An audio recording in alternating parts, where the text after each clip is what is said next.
the Judicial Service Commission membership. JSC insists that the decision by MPs to block Justice Mohammed Warsame from being a member of the JSC amounts to contempt of court. Here's Professor Tom Ojenda on the matter.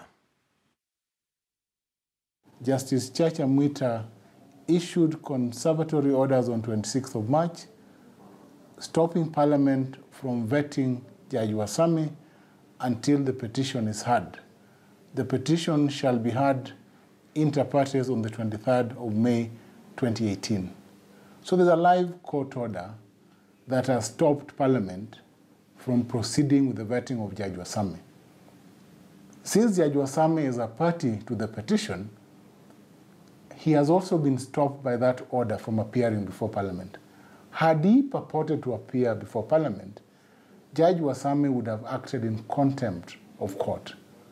Parliament is clearly in contempt of court by purporting to advertise for views on Judge Warsame and by purporting to make a finding against Judge Warsame, vetting him in absentia. What Parliament is doing is a clear affront on the independence of the judiciary by trying to clip the wings of the judiciary by intimidating serving officers within the Judicial Service Commission, and clearly it is meant to untwist and to undermine the very independence of the judiciary as an institution.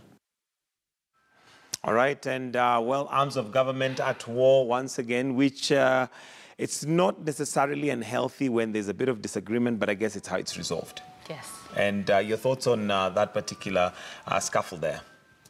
First of all, I believe one of these, this is one of those issues where it is a battle of power rather than of the key issue, because the key issue, it has been made, it's an anthill that has been made into a mountain because everyone wants to prove who's more powerful than who, and Judge Warsame has been caught in the middle, and where he's now meant to go to court, he cannot go to, sorry, he's meant to go before Parliament, but he's not able to go before Parliament because he'll be in contempt of court. He's not able to go through because the parliamentaries, the MPs have barred him from going through. So I believe they just have to sit down and come up with a resolve of the way forward without battling of power for the good of our judiciary.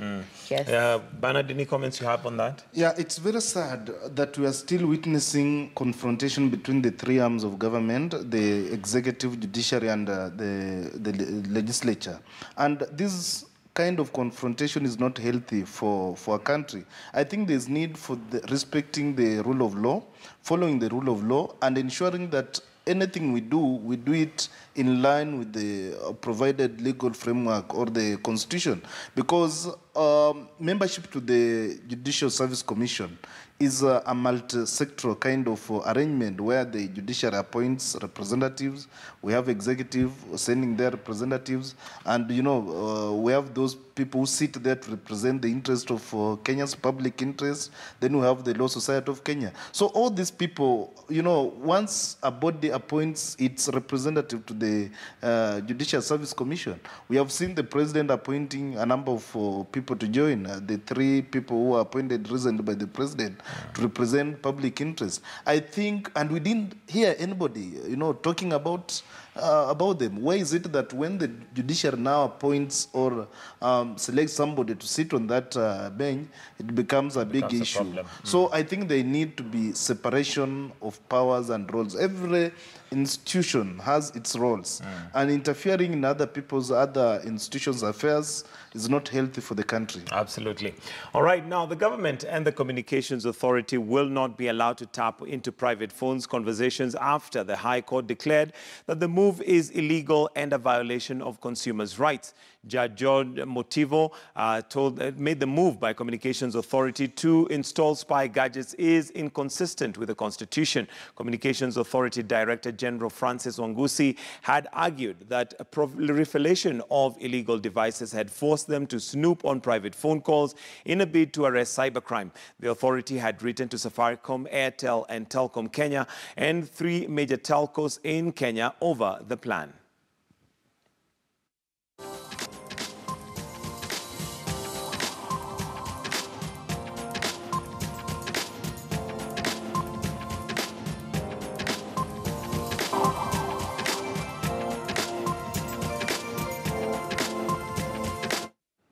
And that is also the headline on the Daily Nation today. Court bars plan to spy on phones. And on the Star as well, we have blow to state as court holds phone spying. Bernard, let me start with you on this one, and a win possibly for the general public. Yeah, it's a win to the general public to some extent, because spying on phones has been going on and it still goes on without public knowledge. Albeit illegally. Because, yeah, it's illegally, but the state does it. For instance, we have in our phones, we have something called IMIS, which is unique registration number for each phone. And if your phone is using a specific IMIS, the communication providers are able to actually identify who is using that kind of phone and which number is using that phone. And also we have this issue of registration of phone numbers when you are going to purchase a phone number, or when you are even doing the money transfer things. Your details are put there. So it's easier for government to track and know who is using each phone. So the case that Umtata has won is good for the public interest, but the government should also stop snooping illegally. Yeah. All right. This is also another case of where the government just has to follow the rule of law. It's unconstitutional. They need to respect the sanctity of people's privacy. And at the end of the day, if we know that the government illegally breaks the law, for years, we've been knowing that phones have been tapped. It's because they are not clear systems. For instance, right now, there is a case of extremism in terrorism and in recruiting young people into this kind of extremism behavior. Now, the question is, if they would like to have this information, instead of tapping phones, can there be clear structures where citizens can anonymously go and report on such cases if it is sensitive information they'd like to know? Can we have a system where we citizens can go and report, for instance, sensitive matters, sensitive issues to an administration where we know that we will, they'll not point our fingers back to us. It is anonymous, it is secretive, because all they want is sensitive information. But you cannot take it illegally from citizens. So the day our government will follow the rule of law, I believe that a lot of these issues will be able to be crystallized, or we can have clear structures where citizens can report any sensitive matter. Then you don't have to feel as a government that you do not know what is happening. I believe the government believes there are a lot of things that are happening and they're not aware, hence the need. But also on the side of the government, do we have open data government? Do our government give us information in an open way? Do they give us information that is accurate, up to date, and open and sincere? The same way the government hides information from the citizen is the same way citizens hide information from the government. So until the government becomes open, then the citizens become open, and then we can integrate in information. And I guess the right to privacy is a big thing. I mean, remember Zuckerberg in the US basically was facing the Senate for the same thing, because information had been given to, I forget the name of the company, but basically there was information which was not supposed to be divulged, but it was given out. It's a similar thing. Yeah, and the same information that the one of Facebook is facing the Senate is actually related to Kenya, the 2017 elections, exactly, where some data, individual data, private data was used for campaign propaganda to give, undue advantage to a section of the political contenders. That, having said that, is very important to note that also within the public interest, we have service providers who share data information with the government without actually the consent as required by the law, by consent from the users. So you'll find that, you are using, for example, you are using Safaricom line, your data is shared with the government, what you have been doing, because the service providers always have a data of how they capture your information and how you communicate, those kind of things. So it's also very responsible on the part of the service providers to be sharing private information with the authorities or with the people that who are not supposed to have that data. And we have seen some cases, even employees within those institutions also sharing private data with the people outside, as in you get some calls, random calls, people calling you and saying, oh, you've won money you have and won, stuff. you know, how do they get these contacts? Or you get unsolicited texts from, you know, some promoters. They get that information from service providers who give them those contact details, and they now send this unsolicited kind of communication. So there's need for proper regulation to ensure that private data remains private, so that you don't really get disturbed with so much communication and disturbances. And I guess not just being disturbed, but the fact that your private information by constitution is private. It should not be divulged and given out. Sure. And well, that's something, I guess also the other thing that also needs to, we need to be aware of as citizens is just your rights. Yes. Because many of us may not understand to a point where even if you are threatened by somebody who got information, you may not be aware that that information that they have, first of all, is private, and the service provider ought not to have given it out. Yes. So civic education also come into play right here. Yeah. All right, now, at the start of 2007, Nairobians were beginning to get excited after efforts of the Environment Minister showed Kenyans the possibility of a clean Nairobi River. But the state of Nairobi has continuously been moved from bad to worse, with the surprise to learn that human waste is dumped into the river in broad daylight. And that's not all. Our crimes and investigation reporter Brian Obuya has, for the last couple of months, been part of a team that's diving deep into the murky affairs of Nairobi river pollution. The following is an excerpt from Charms Media documentary for KTN News dubbed River in Waste. Children play with dirty water in Korogosho. Another washes gunny bags in the same river. A middle-aged woman is cleaning clothes and gunny bags to fend for her family here. All of them oblivious of the danger that lies within this neatly scripted story of a river flowing with average serenity. Shida yenye tuko nayo sana kama wakaji wa Korokocho, hatuna macho mzuri. Macho ni zile malatrin, na ikijaa kuna watu wanapewagwa kazi ya kuchota, na mahali wanaenda kumuaga kwa maji Nairobi River. Madhara ni mingi sana. Ya kwanza, watoto unajua wanachezea hii area. Magonjwa ni mingi, kila saa mtoto umempeleka hospitali juu ya uchafu ya hiyo maji. After visiting Korogosho for days, we can authoritatively report that most of the households here are releasing toilet effluents directly into the river. We will call this young man Sam, not his real name.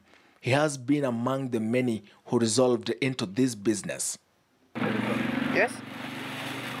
They have allowed us to follow the trail of their job, but only granted us permission to film some segments of this process. We managed to capture the entire process. It follows that a landlord will collect money from tenants to cater for the service of emptying the pit latrines. He will then call the service providers who with time have specialized in this job. The young men, using their bare hands, will then make rounds in emptying toilets, probably aware or not aware of the health implications.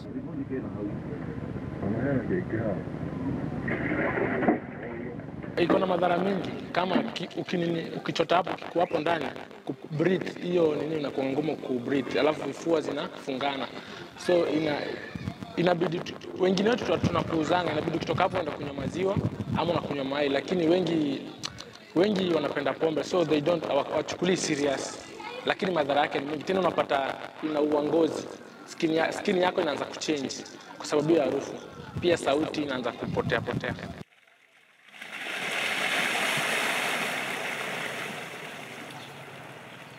What should worry all of us is the fact that this happens in broad daylight and no one seems bothered.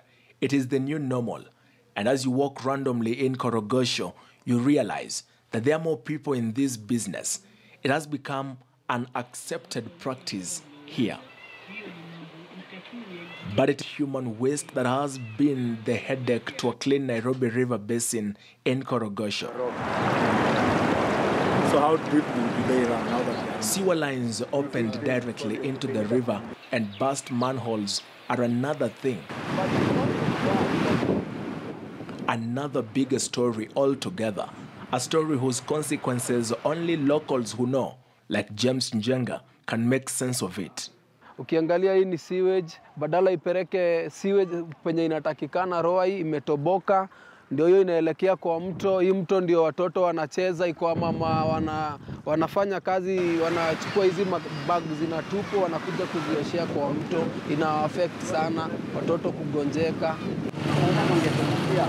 And as you enter Korogosho, there's another major burst that locals argue has lasted at least a year, giving motorists and pedestrians a hard time crossing and risking the health of those who reside here.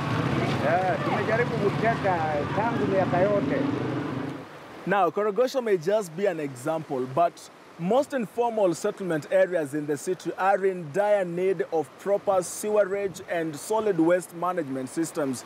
And if put in place, that's going to go a long way in rehabilitating the Nairobi River Basin. And one of those stories that words literally fail me to think that this is something that's happening in broad daylight, to imagine that there are people who wake up to, that's their form of living. That's basically their life. Let us start with the fact that where are all the gains of Wangari Maathai and Mishuki? You know, it is really paining in this country that we don't have any environmentalists alive to carry on the legacy of Wangari Maathai and Mishuki. Because at the end of the day, as you rightly say, people, who are these people who are doing this? This is the greatest resource of this nation. The greatest resource of this nation are the youth. And yet here they are being misused and abused, because the greatest capital of any nation is the workforce of the young people. Because here there is no creative, no innovative energy that is being used. Right now, those youths have to be on very high drugs. They have to be on very high drugs to be able to take feces with their bare human hands. The national government is looking at the agenda the Big Four agenda. And one of them is health for all, universal health care for all. Where are these youth there in the universal health care? Where are these children who are dancing and playing in that Nairobi River that is completely toxic and hazardous? Where are the law enforcers in regards to environment? Because there are clearly laws that are against wastage, toxic dumping, against all these things. But where are we as a nation? Where are the environmentalists? What is the role of the young people in this nation? Can they be used to clean this, the waste system? Can they be involved rather than one person running the show? For instance, the late Mishuki, he ran the entire force of ensuring the cleanliness of our rivers. But what the young people put in place, thousands of them need to be given the workforce to actually clean that river. Can we have proper sanitation in this nation? Sorry, just going back to the Big Four agenda. Now, when these houses are created, the 500,000, where will the waste be put? Because clearly we are seeing this is along the Nairobi slum areas. These are thousands and thousands of people where they are throwing their feces in the river. So is there proper sanitation? Because we want to drive our country into a middle economy, but our actions do not speak our vision. And unfortunately, there seems to be no plan whatsoever, because like you mentioned, even as we speak right now, look at some of the urban centers, for instance, Kileleshwa and Lavington.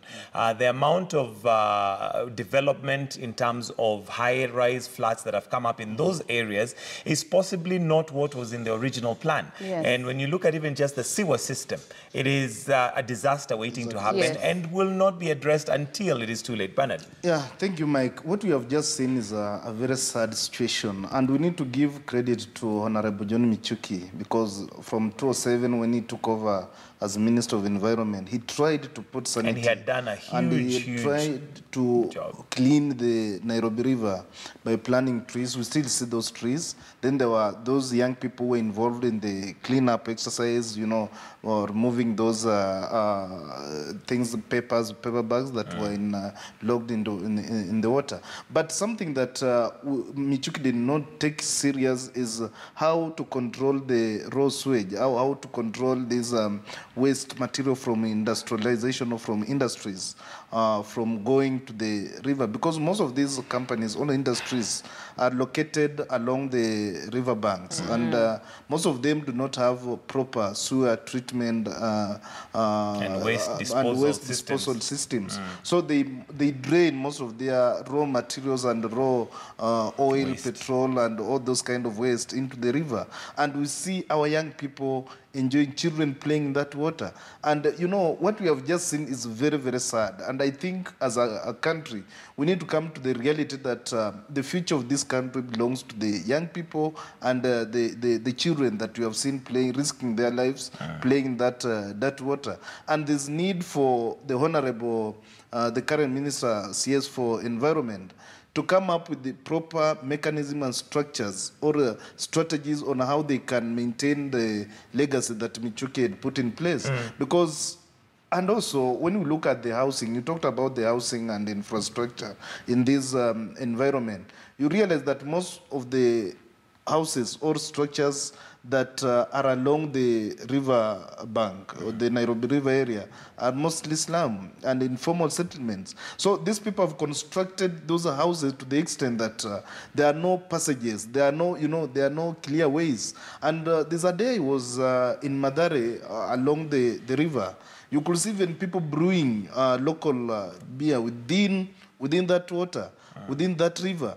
And people are there drinking, as in, and it goes on without any restrictions, without any observations of public health conditions. So when people drink those things, that's when you see now people getting blind. Some people, dying unexpectedly because of indulging in that kind of and a major health issue. Now, Caroline, you're a development leader. What is it that bedevils us? Because when we look at somebody like Michuki, he single-handedly made a huge difference in the environment. He single-handedly made a difference in transport when he was Minister of Transport. But as soon as that particular leader leaves, look at somebody like Matiang'i in education. As soon as they leave, then there just seems to be a problem. Is it that we don't have systems in place that govern or help us to have a smooth operation regardless of the person in charge?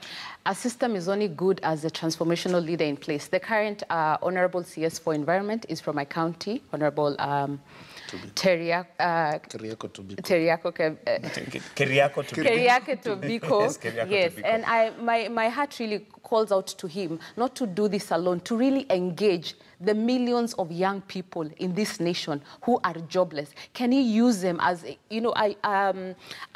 as a minister or a system is only as good as a leader. As you rightly say, the late Honorable Michuki was good in transport and in environment because he was passionate about transforming this nation. He had a vision for this nation. So I am sure the current CS for Environment has a vision for environment for this nation. Because at the end of the day, if we don't preserve our environment, if we don't protect our environment, as much as we want to go into a middle income economy, as much as we want to leave a legacy with the Big Four agenda, until we preserve and protect our environment and we use the youth workforce that is available, there are millions of youth in this nation who are unemployed, but you give them the vision regarding to environment, they're the ones who will protect and preserve our environment because they have they have the technology, they have the innovative, the energy, the creativity to be able to enforce these things. At the end of the day, I believe these things fail when it is a one-man show. But when you put the multitudes who are majority, the young workforce in place, they'll be able to drive this nation to a higher place. Because who are the people who are dumping? Let us be honest. As the people who are being used to do all this murky work are the young people. But can we utilize them for the good of our environment, for our rivers to be clean? Just the basic, before even we go and build those 800,000 houses by 2030, can we just have basics of normal, the most basic human sanitation to be able to be afforded to the normal mwananchi? Like if you see young men taking feces with their hands, their health is at risk. Clearly they're seeing nobody values them. Because if they were valued, they would not be allowed to do that kind of work. And that's a desperate situation to be in. Just to add we need to wind up, Bernard. Just briefly to add on what Caroline has said.